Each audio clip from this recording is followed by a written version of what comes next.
Assalamualaikum Pak Arief. Waalaikumsalam Bu Hida. Bagaimana kabarnya hari ini? Alhamdulillah baik Ibu.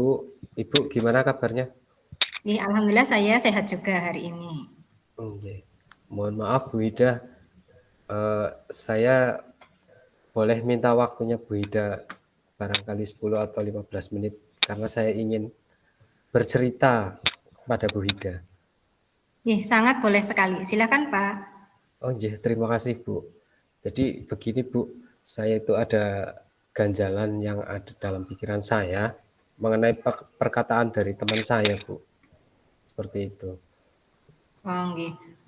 Kira-kira menurut Pak Arief apa yang Pak Arief inginkan dari percakapan kita hari ini? Yang saya harapkan nanti ada solusi Bu, gimana untuk mengatasinya atau untuk supaya perkataan atau permasalahan itu bisa terselesaikan seperti itu. Siap. Kalau boleh tahu perkataan apa yang mengganjal di pikiran Pak Arief atau yang sampai saat ini masih teringat?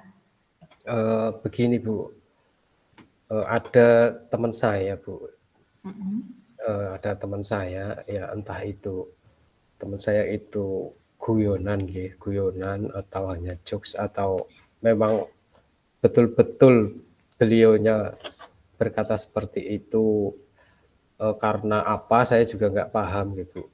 Jadi begini Bu, karena kan saya ngajarnya di BK gitu. Nah BK itu memang kalau di sekolah kami itu kan tidak ada jam tatap muka.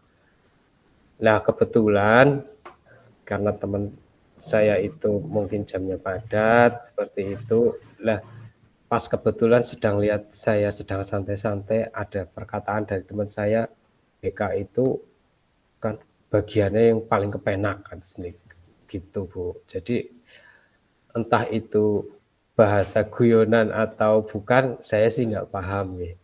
Karena BK itu memang kalau tugasnya itu banyaknya penanganan siswa di luar kelas, yaitu dengan bimbingan konseling individu atau kelompok atau bimbingan pribadi seperti itu.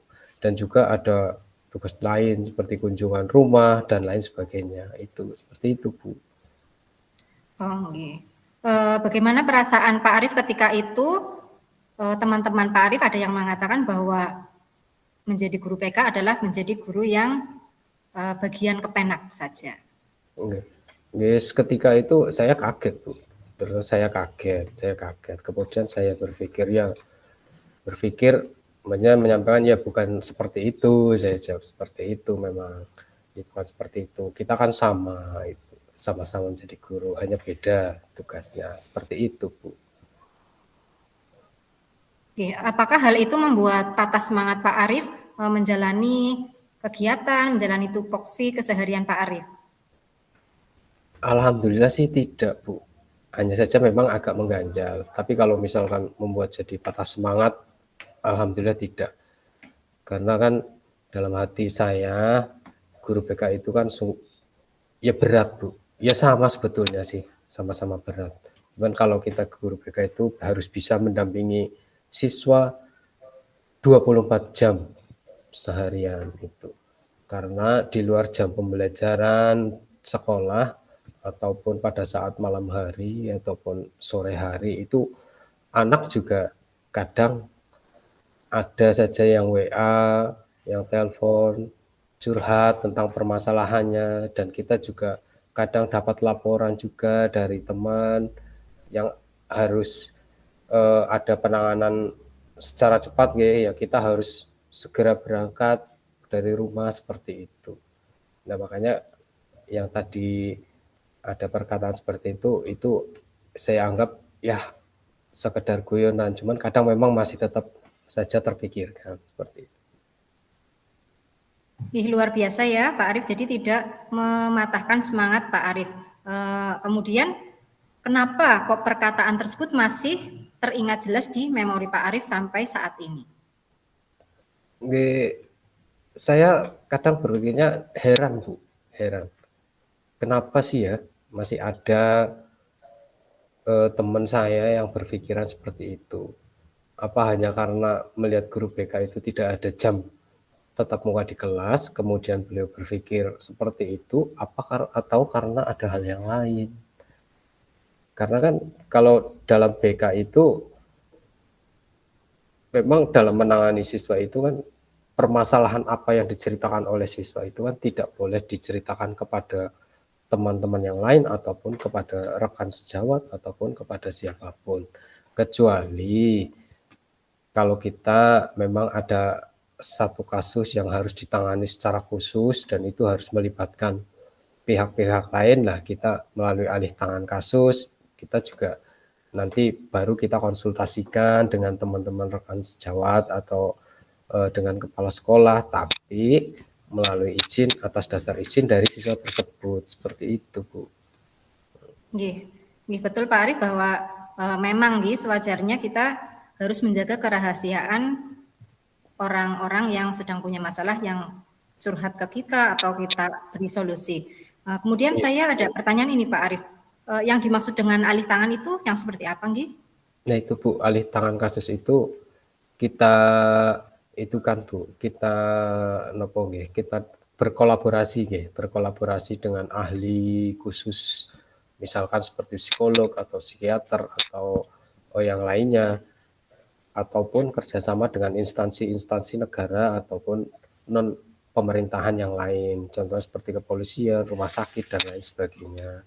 Itu seperti itu Bu. Kalau misalkan ada kita dapat laporan si A ternyata punya kasus seperti ini, seperti itu, nah kita selidiki dulu, baru kalau memang itu harus dialih kasuskan, kemudian kita konsultasikan, kita melalui diskusi dengan rekan sesama guru BK dan kepala sekolah, kemudian kita panggil anaknya, kita minta izin kepada anaknya, kita melakukan kolaborasi dengan pihak-pihak tertentu, seperti itu Bu. Luar biasa saya tadi ada juga pertanyaan yang mengganjal. Kenapa di tempat Pak Arief guru BK itu tidak mendapatkan jam di kelas? Kalau di tempat saya kan ada walaupun 1 jam pelajaran. Karena di kurikulumnya memang pembagian kelas untuk jam mengajar di kelasnya untuk bimbingan konseling memang tidak ada Bu, karena sudah padat ketambahan mapel yang lainnya dengan jumlah jam yang lainnya.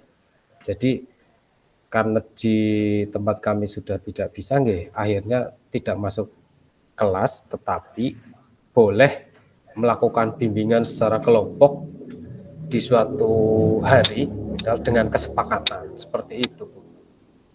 Tetap ada sih tatap muka, cuman tidak setiap minggunya ada, mungkin seperti itu. Pak Arief BK-nya dapat kelas berapa? Tingkatan kelas 8. Kelas 8. Semua kelas 8 nggih? Kelas 8, karena guru BK di tempat kami hanya 3. Jadi sudah pas dibagi. Ya, semoga pelayanannya Pak Arief bisa maksimal walaupun tadi tidak di ruang kelas. Amin. Kemudian sekarang bagaimana rencana Pak Arief terkait penyelesaian masalah yang dihadapi Pak Arief? Saya sebetulnya sih memang sudah punya rencana Bu. Yang pertama yang ingin saya lakukan adalah ya jelas harus bersyukur dulu Bu. Bersyukur kepada Allah, saya sudah diizinkan, sudah diberikan tugas untuk selalu mendampingi siswa. Kemudian kalau yang kedua, saya ingin sekali bertemu dengan teman saya, mengobrol dengan teman saya, dari hati ke hati tentang perkataan atau pikiran teman saya yang tadi seperti itu. Kemudian yang ketiga, yang jelas saya harus belajar supaya saya bisa mendampingi anak dan menjadi guru yang profesional dalam tugas saya sehari-hari. Luar biasa sekali nggih Pak Arief rencananya. Semoga rencana yang Pak Arief sudah niatkan nggih bisa berjalan lancar. Terus kemudian permasalahan dengan orang tersebut bisa terselesaikan dengan tadi nggih duduk berdua bertatap muka secara langsung. Amin, amin, amin, nggih Ibu, amin. Kemudian selanjutnya komitmen Pak Arief apa atas rencana tadi? Komitmennya nggih, komitmennya kalau saya sih untuk berkomitmen gitu, untuk kalau di guru BK kan apa nggih, semboyannya kan guru BK itu adalah sahabat siswa, teman siswa seperti itu. Jadi komitmen saya itu ingin menjadi guru yang selalu dipercaya oleh siswa, menjadi teman curhat yang baik bagi siswa, dan siswa dengan sukarela datang ke ruang BK untuk menceritakan permasalahannya ataupun hanya sekedar berkonsultasi, itu saya sudah senang Bu, karena siswa itu bisa dekat dengan saya itu sudah sangat luar biasa, sudah senang sekali. Kemudian yang kedua itu Bu, tadi saya ingin sekali memberikan pemahaman kepada teman saya tersebut. Kalau guru BK dan guru mapel-mapel yang lain itu sebetulnya sama. Kita membuat administrasi sama, membuat administrasi. Kita bertemu dengan siswa ya sama, semua bertemu dengan siswa seperti itu. Hanya saja posisi dan tempatnya yang berbeda, itu seperti itu. Mungkin itu komitmen saya, Bu. Terus kemudian ada lagi tidak Pak?